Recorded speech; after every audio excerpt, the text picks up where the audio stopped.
Assalamualaikum warahmatullahi wabarakatuh. Hai anak-anak, apa kabar semuanya?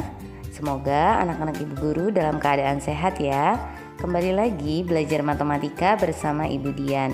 Baiklah, minggu kemarin kita sudah belajar tentang penjumlahan pecahan penyebut berbeda menggunakan perkalian silang. Tujuan pembelajaran kita kali ini, kalian dapat memahami penjumlahan pecahan biasa dan pecahan campuran penyebut berbeda. Dan kalian dapat memahami penjumlahan pecahan desimal. Perhatikan dengan baik ya. Masih ingatkah kalian cara mengubah pecahan campuran menjadi pecahan biasa? Dan apa itu pecahan desimal? Baiklah, sebelum kita masuk ke materi hari ini, kita akan mengingat kembali cara mengubah pecahan campuran menjadi pecahan biasa. Perhatikan ya, ini ada contoh pecahan campurannya 2/1/5. Nah, untuk cara mengubahnya, maka langkah yang pertama, kalikan penyebut 5 dengan bilangan bulat yang ada di depan. Ya, jadi 5 dikali 2. Setelah itu kita jumlahkan dengan pembilang pecahan campuran, yaitu 1. Setelah itu kita tuliskan kembali pernya dan tulis 5. Penyebutnya sama. Nah, sekarang kita hitung 2 dikali 5, 10 ditambah 1, 11. Jadi 11/5. Berikutnya yaitu pecahan desimal. Apa itu pecahan desimal? Pecahan desimal yaitu pecahan per sepuluhan, per seratusan, per seribuan, dan seterusnya yang ditulis dengan tanda koma seperti berikut ini. Baiklah, kita sudah mengingat kembali bagaimana cara mengubah pecahan campuran ke biasa dan apa itu pecahan desimal. Baiklah, yang pertama kita bahas yaitu penjumlahan pecahan biasa dan pecahan campuran. Contoh, 2/1/3 ditambah 2/5. Pecahan campurannya kita ubah menjadi pecahan biasa, yaitu penyebut 3 kita kalikan dengan bilangan 2 yang ada di depan ya. Lalu kita tambah dengan pembilang pada pecahan campuran yaitu 1. Setelah itu kita buat per 3. Nah, 3 dikali 2 itu 6 tambah 1 7. Jadi 7/3. 7/3 itulah yang pecahan biasa dari campuran 2/1/3. Setelah itu kita tuliskan seperti ini, 7/3 ditambah 2/5. Nah, sudah menjadi pecahan biasa, maka kita samakan penyebutnya. Untuk menyamakan penyebut, kita boleh menggunakan cara KPK atau menggunakan kali silang yang sudah kita pelajari sebelumnya. Kali ini kita menggunakan cara kali silang saja ya untuk menyamakan penyebutnya, yaitu 3 dikali 5. Jadi 15 untuk di penyebutnya. Sama-sama kita tulis per 15 ditambah per 15. Lalu kita kalikan silang yaitu 7 dikali 5. Jadi 35. Lalu kita kali silang yang 2 dikali 3. Jadi 6. Sekarang penyebutnya sudah sama yaitu 15. Jadi 35/15 ditambah 6/15. Maka pembilangnya bisa kita jumlahkan. 35 ditambah 6 yaitu 41/15. Nah, untuk 41/15 itu bisa kita jadikan menjadi pecahan campuran ya, karena pembilangnya lebih besar daripada penyebut. Nah, untuk mengubahnya kita cari 15 dikali berapa yang hasilnya mendekati 41. Kalau 15 kali 1, 15 ya, masih terlalu jauh dengan 41. Coba 15 kali 2, ya 30. Kalau 15 kali 3, 45, sudah lebih dia. Jadi kita pakai yang 15 kali 2. Nah, 2-nya itu sebagai bilangan bulat. Nah, 2 dikali 15 tadi berapa? 30. Nah, selisih 30 dengan 41 itu berapa?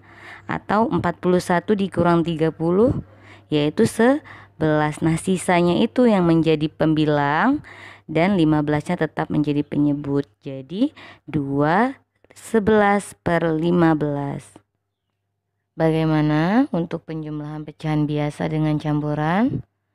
Cukup panjang ya langkahnya. Kita harus mengubah pecahan campurannya menjadi pecahan biasa. Dan jika nanti di hasil terakhir pecahan biasanya pembilangnya lebih besar, maka kita ubah menjadi pecahan campuran kembali hasilnya.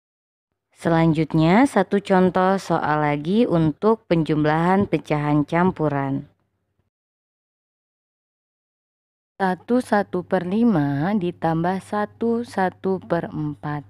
Kita ubah dulu menjadi pecahan biasa, yaitu 5 dikali 1 5, ditambah 1 jadi 6, jadi 6/5. Berikutnya 4 dikali 1 4, ditambah 1 jadi 5, jadi 5/4. Berikutnya kita samakan penyebut, yaitu dengan cara mengalihkan. 5 dikali 4 yaitu 20. Jadi penyebutnya per 20 ditambah per 20. Lalu kita kalikan silang. 6 dikali 4 hasilnya 24. Kita tuliskan ya. Lalu 5 dikali 5 25. Sekarang sudah 24 per 20 ditambah 25 per 20. Penyebutnya sudah sama 20, maka pembilangnya tinggal kita jumlahkan, yaitu 49. Jadi diperoleh 49 per 20. Perhatikan 49 per 20 itu pembilangnya lebih besar daripada penyebut. Jadi harus kita ubah ke pecahan campuran ya. Seperti cara yang sudah Ibu Guru berikan tadi di contoh soal yang pertama. Maka diperoleh 29 per 20. Bagaimana? Bisa? Baiklah, sekarang kita bahas tentang penjumlahan pecahan desimal. Simak dengan baik ya. Contoh 1,3 ditambah 0,5. Untuk menyelesaikannya, kita menggunakan cara susun ke bawah. Ya, kita tuliskan seperti ini. 1,3 dan 0,5. Yang perlu kita perhatikan adalah letak tanda komanya. Itu harus lurus antara yang atas dengan yang bawah. Ya, harus sejajar. Ingat baik-baik ya. Setelah itu baru bisa kita jumlahkan, yaitu 3 ditambah 5, 8. 1 ditambah 0, 1. Jangan lupa tuliskan tanda komanya. Harus lurus juga sejajar. Jadi 1,8. Contoh soal berikutnya 2,35 ditambah 1,9. Kita tuliskan seperti ini. Ingat tanda komanya kita luruskan, sejajarkan ya. Setelah itu kita bisa jumlahkan 5. Kita turunkan atau itu sama saja 5 ditambah 0. Lalu 3 tambah 9, 12. 2-nya kita tulis, 1-nya kita simpan. Sekarang kita jumlahkan 1 ditambah 2, 3 tambah 1, 4. Dan terakhir jangan lupa kita tulis tanda komanya. Jadi 4,25. Sekarang coba kerjakan soal berikut ini. Kalian bisa mempause atau memberhentikan video ini sebentar.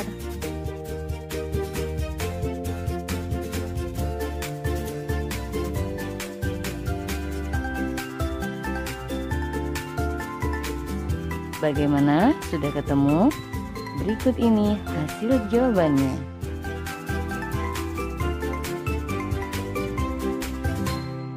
Cukup sekian pembahasan kita kali ini tentang penjumlahan pecahan biasa, pecahan campuran, dan pecahan desimal.